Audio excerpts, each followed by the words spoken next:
1 second. I will give myself 3 seconds to breathe today, every day. Just start small.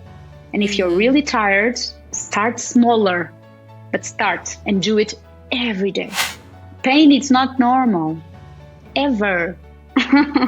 So you have to understand your body and stop with the normal, because there's no such thing, You have symptoms, and when you have pain, uncomfort is your body saying to you, I'm uncomfortable. Even when you have anxiety, is your body talking. Anxiety is not a disease, it's a symptom. It's your body telling you, I'm not comfortable with something. So find out what it is. You have to find out, because it's talking to you. Don't suppress it. Get interest in yourself. So every shower, you would say to yourself, I'm envisioning the anxiety washing away, washing out, going down the drain. And then you're not just mindlessly showering, you're creating this ritual around the showering. And your brain will connect it. So then it won't even be, at some point it isn't, I'm stepping into the shower, I need to envision this. It will just click into place. It will be a habit, a good one. A meaningful one. It's not just wasting your time.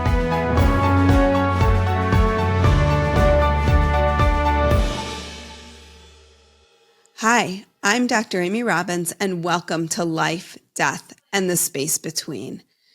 Rituals are something that are so important in our lives, and something that I can be good at for a period of time, and then it sort of falls off for a period of time.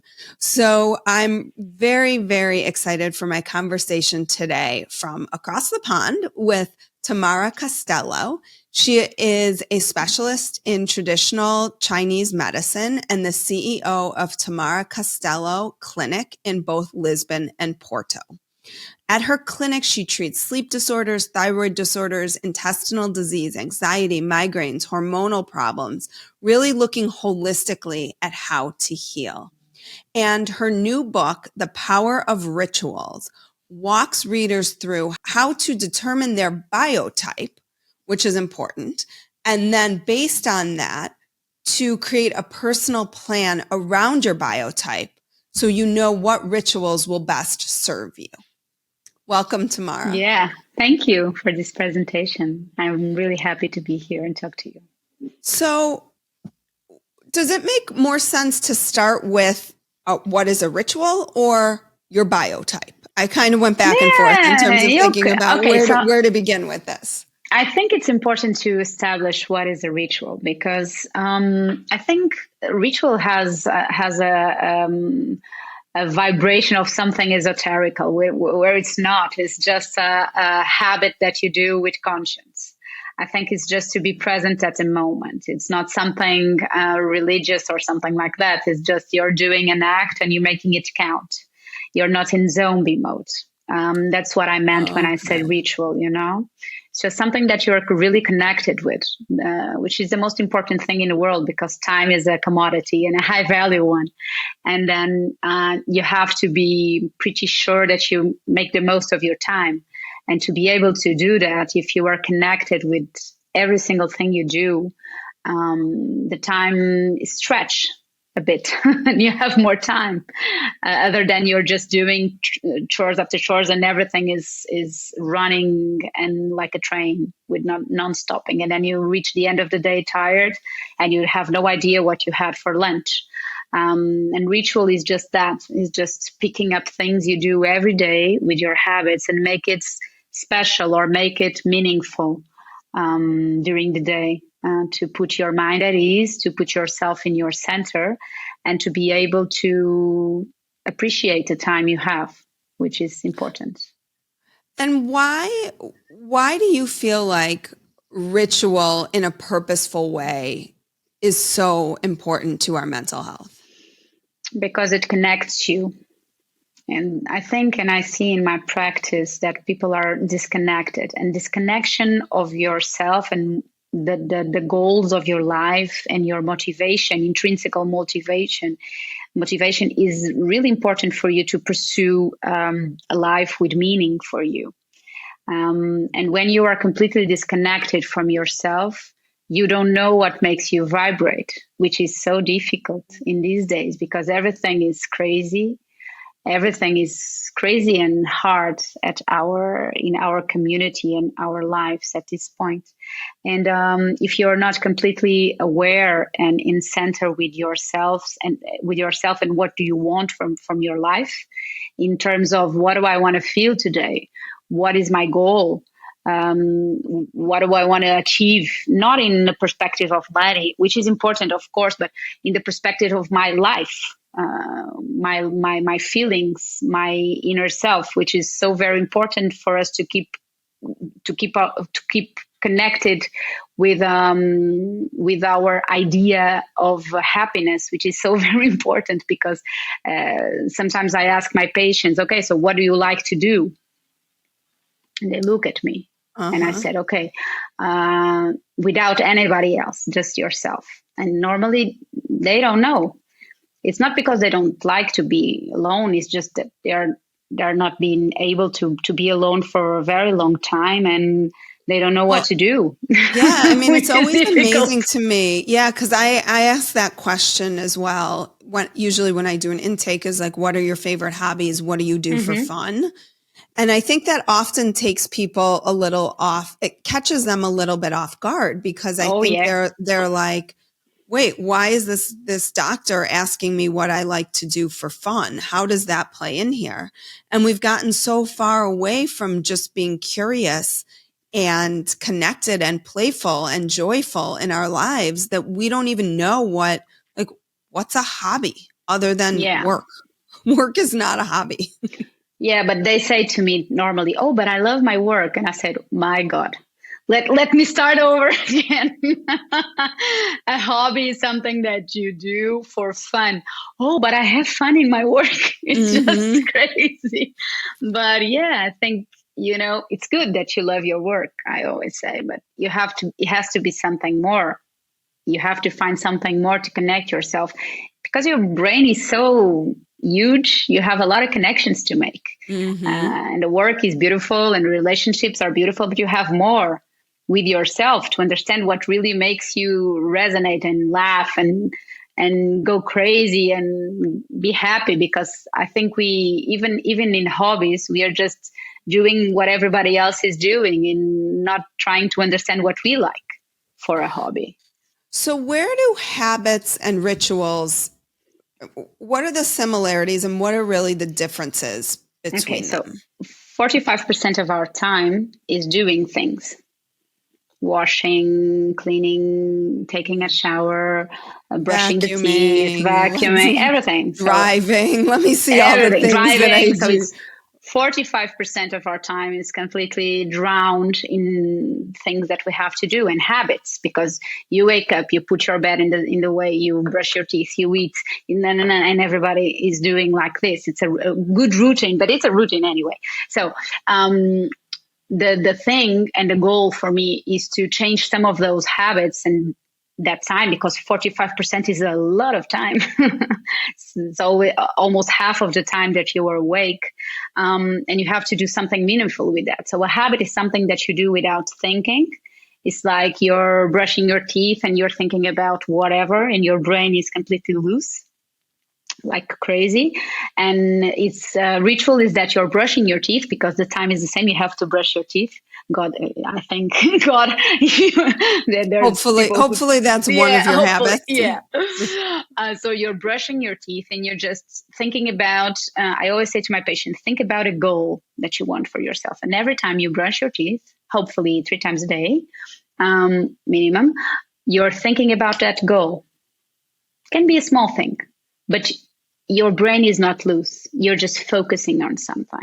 And this is amazing because it will regulate your cortisol levels because you're focused on something good. So you're just focusing and bringing goodness into your daily time. And you're stopping with meaningful. You're just not wandering. It's not because when you're wandering, when your brain is like going crazy, it's like scroll on Instagram. It's the same. You're just doing like that, and it's really important to keep it focused. It's an organ, and it's a difficult organ, but if you put it to work for yourself, It's amazing what you can do.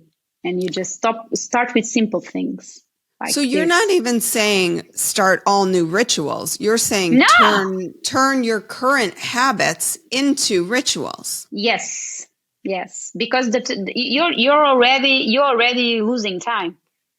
So just make it count. It's just, you don't have to add anything to your routine. It's just taking what you got and change it. Like you're showering, and every time I shower, I will think about the way that I'm going to eat for people who have binge eating. Mm. And then imagine yourself with a good nutrition and putting yourself, whatever you want.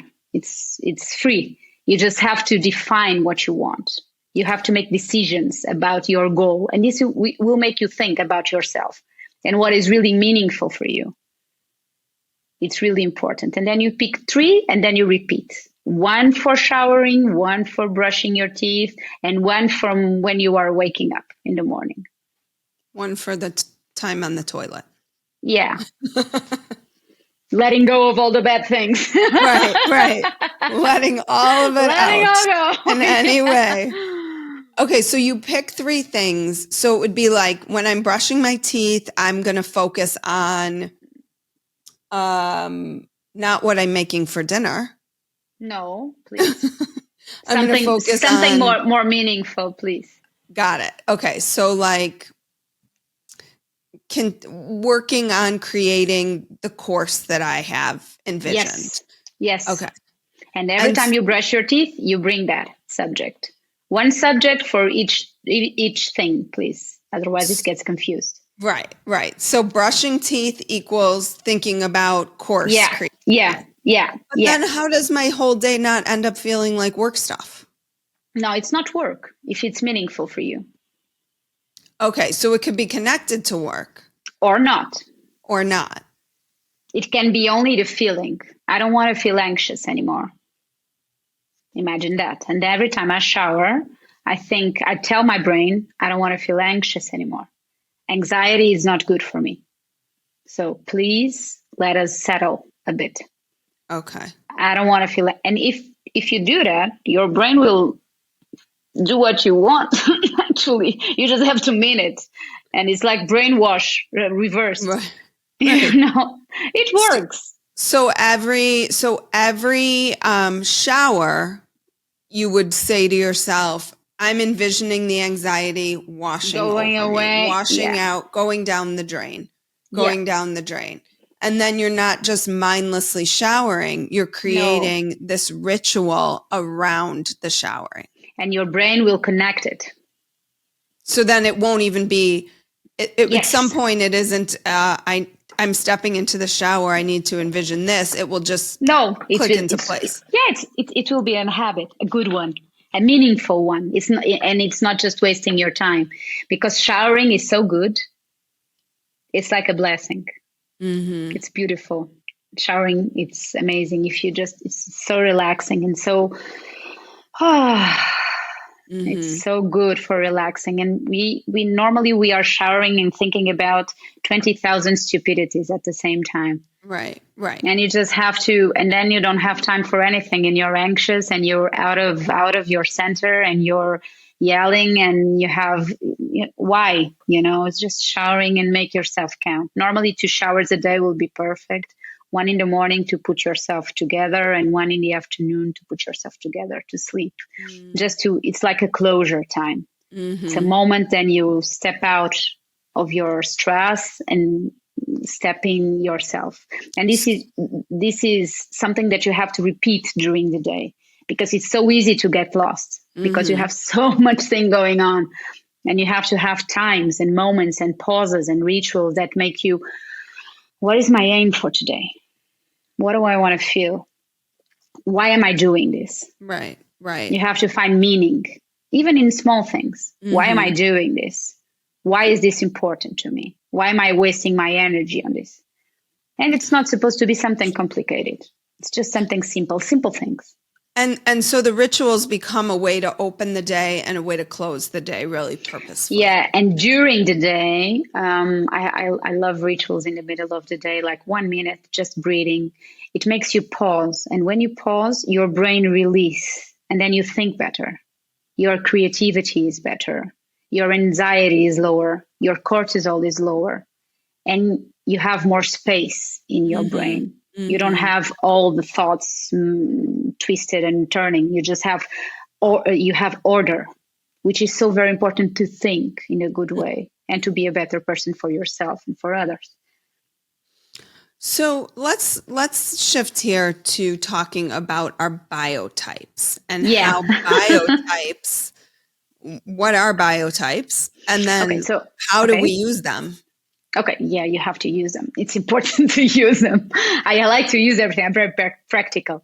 And so biotypes, Ayurvedic medicine is the first medicine, and with the Chinese medicine and everything. And it's a structure of medicine which is very interesting because they don't used to have the medical terms that we have these days, but they can observe the nature, and they can understand the impact of fall in people, and the impact of our surroundings in our health and mind and body. And then they started to realize that when people have constipation, they have problems in the lymphatic system, they have a trouble of sleeping, they started to reunite a lot of symptoms, and they started to divide them in 3 biotypes. It's like normally it will be something like epigenetics, but in that moment, 5,000 years ago, we don't have that concept, but it's the same thing. So basically, you know that some symptoms are connected one with the other, and you have 3 major groups. And then when you see and when you can understand your metabolism with the help of these 3 groups, you understand normally the people are 1.5. They are one and a bit of other. And when you find and you understand your metabolism, because we are different, but we are the same, actually, the same. We function pretty much alike. Right, and they can separate in 3 big groups. And then, everybody knows somebody who eats a lot and is super skinny, and you see somebody who doesn't eat a lot and it's not so skinny. And it's like if you think about it, you can understand a lot of difference between people doing the same thing with different results. And this is biotypes. And when you understand your metabolism, both mental and physical, of course, because they are connected, you can totally understand the way you function and the types of food you need and the type of ritual that you need. So you can manifest a better metabolism and actually help your body with these weaknesses. And this is how biotypes work. And it's crazy because I have, in my book, I have a simple resume to understand which type of biotype it's yours. And it's super accurate. And people are, oh my God, I have this. Yes, of course, it's not voodoo. It's just 5,000 years of observation. So right. Yeah. And it will help you with everything because you understand your metabolism, you understand the way you think, and you understand the way you behave, which is comforting in a way because you're just not crazy, which is important. And you see your symptoms, not only mental but physical, all together in the row, which is so important for you to understand yourself and to give yourself what you need to function better. So what are the different rituals that are assigned to the different biotypes, and why did you find that those are the rituals that make sense with that biotype? Oh, I study a lot. I'm a bit obsessed with study. Actually, I do oncology. That's my main. I do autoimmune disease, and I have a master on oncology, integrative oncology. So I do cancer most of my day. And for me, rituals with the biotypes came with a pattern of the mind because each biotype has a completely well-defined pattern. So when you have that pattern, you can connect the ritual which will help that pattern. I will give you an example. People who have a lot of anxiety of getting things done, people with want to have the email box always cleared out and everything, and feel better when they are doing things. So this type of people, it's in a biotype. It's perfectly clear. And normally that kind of people have problems with the bowels and problems with the stomach. And so then you can see all of the diseases, right. which And are in connected. psychology, we would call that, like Freud would say, you're anal retentive, right? Yes, of course. So there's the I love Freud. interest. I do psychoanalysis for 20 years. I'm obsessed with it. Yeah. I love Wow. it. Yeah. That's like unheard of in this Oh day yeah. and age. And it's I love it. I adore it. I adore it. I adore it. Personally. I I adore mean, it. that's fantastic to hear, because I feel like in a lot of ways it's a dying kind of Oh, arm of psychology, because yeah, but everybody's like, well, but it's not evidence-based and we can't like measure it as I perfectly don't, as we can yeah. cognitive behavioral or I hate that type I hate it, because for me it works. When you understand your brain is, if you understand your behavior, your life will be so much simpler. And you have mm-hmm. to understand it by observing it. Yep. I cannot understand anything if I'm not looking at it in a Well, straight and plain way. right. And I often feel, I know we're digressing a little bit here, but I It's think it's okay. important. Yeah. I often feel like so much of all of these other modalities of treatment really are tied back to that.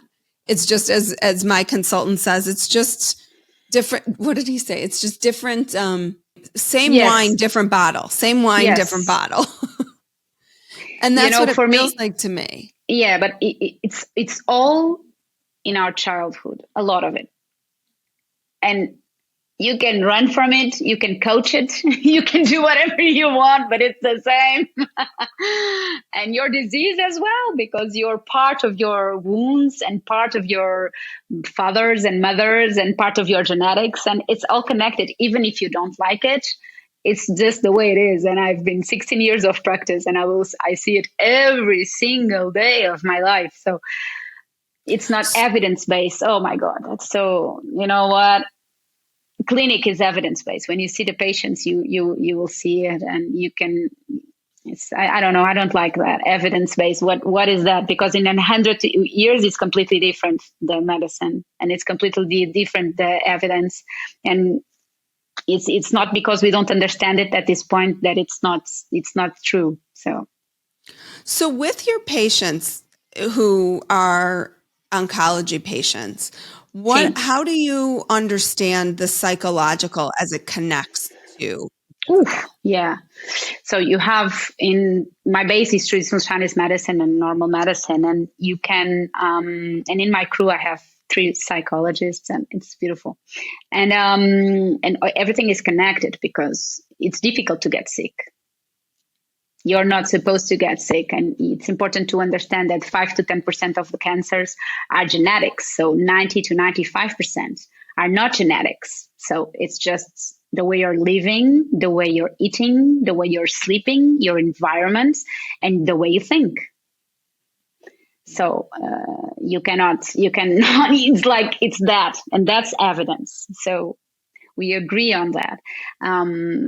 So of course, in traditional Chinese medicine, they go further, and then they connect every single organ to emotion, or a suppressed emotion. And it's really important to understand, because when you see the history of the patient, there's no such thing as, oh, he was so healthy and then he has cancer. I never seen that in my life. I never seen that. I never see a healthy patient, both mentally and physical, get cancer. So when people say, oh, he was so healthy, I don't know how he got diagnosed with that. No. When you go back and look, there's something. Every single time. Yes. That's impossible because it's difficult to get sick. It's difficult. Your body is built to endure, and you endure a lot. But if you're not seeing, because normally the patients, when you see the history in the last 10 years of their history before the diagnosis, you can see a lot of things in food, in sleep, in brain, in stress and anxiety and losses, and somebody dies. You see every time you have something, it's impossible. Otherwise, you don't get sick. If you are completely healthy, focused, motivated, it's more difficult to get sick. And you have symptoms. Your body is always talking to you. But it's not talking loud. It's smooth. It's just giving you symptoms. Oh, my sleep is not that good. I don't go to the toilet every day. Oh, but it's normal. I don't go to the toilet for 10 years every day. No, it's not normal. That's not normal. You have to go to the toilet, and then people say to me, when I'm menstruating, it's so hurtful, but it's normal. No, it's not normal. Pain, it's not normal ever. So you have to understand your body and stop with the normal, because there's no such thing, You have symptoms, and when you have pain, uncomfort is your body saying to you, I'm uncomfortable. Even when you have anxiety, is your body talking. Anxiety is not a disease, it's a symptom. It's your body telling you, I'm not comfortable with something. So find out what it is. You have to find out, because it's talking to you. Don't suppress it. Get interest in yourself and understand what's happening. Right. That's what I always say with my patients is like, let's use whatever you're feeling as a way to understand, to deepen our understanding of ourselves. So obviously Western traditional society, and I get when anxiety is so debilitating that it feels like you can't function, we medicate the symptom.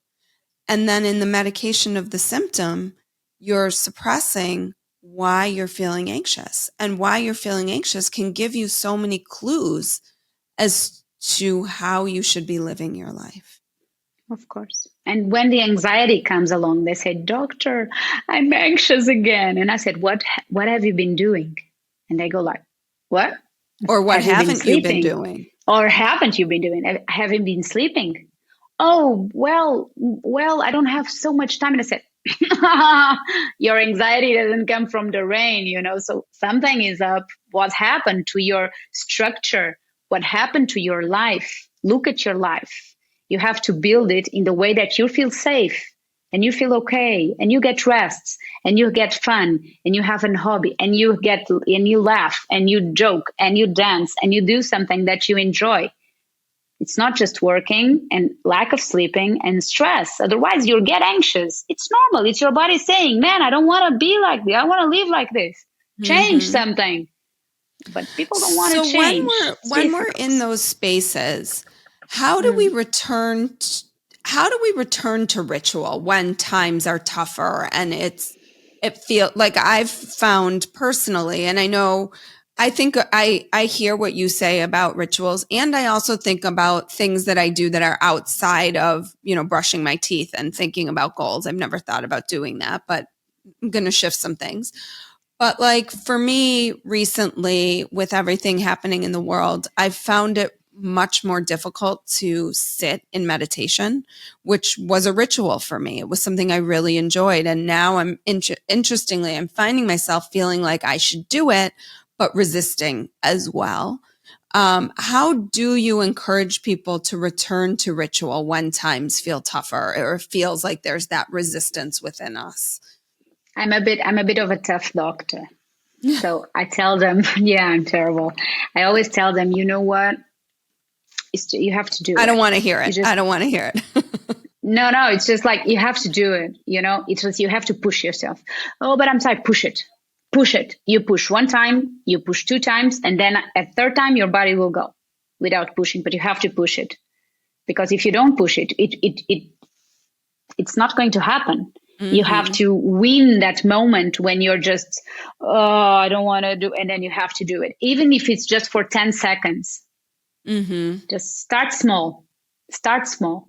Don't be like, oh, I'm doing 4 times yoga, 3 times meditating, 20,000 candles. Don't do that.